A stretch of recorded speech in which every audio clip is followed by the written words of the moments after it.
Good day everyone. Okay, this is my first time na festival na may kasamang bata. Ang tawag dito ay Shimura's Haruno Matsuri o Shimura's Spring Festival. Dito ay ginagawa pang welcome sa spring. At ito din ay nagpe-pray sila sa kamisama or God. Tapos pinapakiusap nila or itinadasal nila or syempre sineselebrate nila na sana this year maging maganda ang ani ng palayan. Okay, ang pag-harvest ay sana fruitful this year. Yun. Nakita niyo yung mga nakaputing damit na lalaki na yon, mga sexy. Okay, hanggang hapon yun sila kasi iikot-ikot simula dito hanggang sa iba't ibang temple. So kami, syempre, may lakad kami after nito, kaya kami ay hanggang sa unang temple lang, doon lang sa malapit sa bahay ng lola namin. Okay, ang anak ko first time niya, kaya tuwan-tuwa siya kasi pare-pareho sila ng mga damit, naka-costume daw sila, sabi niya.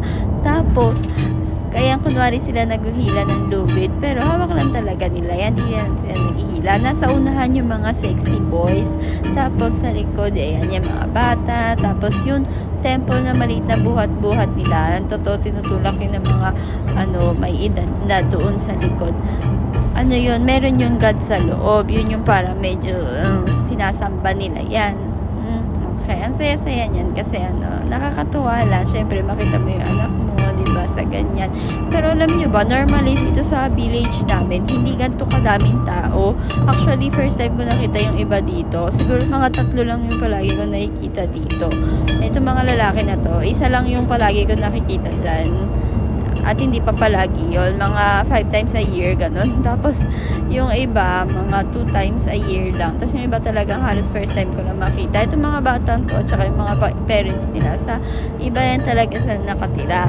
Tapos, syempre, yung mga lolo't lola nila dito, tapos may matsuri, kaya mawilang sila, tapos to celebrate this. Okay?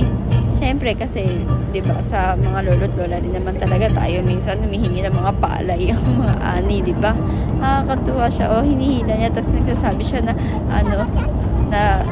gambare, galingan mo, parang ganun, fighting, habang hinihila niya yon. Tapos nandito na kami sa may temple. Pagdating dito sa temple, alam mo ba, nakakatuwa kasi bibigyan sila ng mga okashi o snacks. Ayan namimigay ng mga snacks, okashi. Nakakatuwa. Ang dami nagbibideo, diba? Alam niyo mga Hapon, sa totoo lang, ayaw nila na lalabas yung mukha nila sa video ng iba, lalo na yung mga pinupost sa social media. Pero dito sa probinsya namin, hindi ko lang alam. Malayo naman yung video, tsaka hindi makita-kita yung mga mukha nila. Tsaka ewan ko, pag may nagalit na lang, i-delete ko na lang. Ay, ganun lang naman yun eh.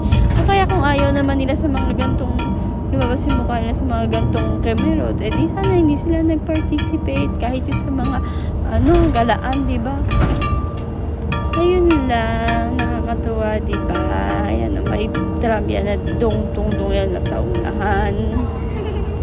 Ayan, katuwa. Ayan lang talaga ang hiyabol dyan ng mga kabataan. Kaya sila nagsikap paghila-hila dyan kasi gusto nila ng snacks. Cute-cute, diba? Pati si Ampa man nakihila. Yun lang. Thank you for watching.